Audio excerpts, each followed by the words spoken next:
Matibag, total mahilig kayong NBI pumunta dito sa Senado na walang imbitasyon.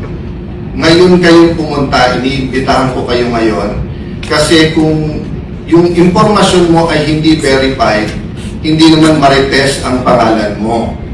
Ngayon, kung verified yung iyong impormasyon, ibig sabihin, bilang investigador, no, NBI, ibig sabihin you have reasonable ground to believe na yung nagsabi sa iyo ay totoo.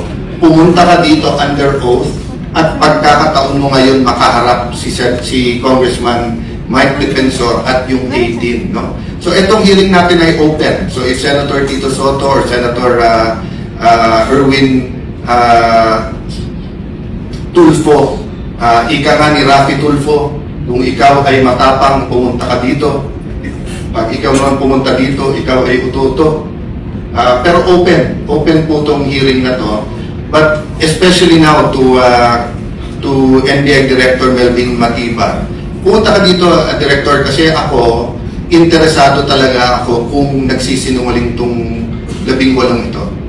Pati si Kumpanero Tony Levy, kasi napakalaking disservice to sa ating bansa kung gawa-gawa to or kung may dagdag bawas kayo sa testimony nyo.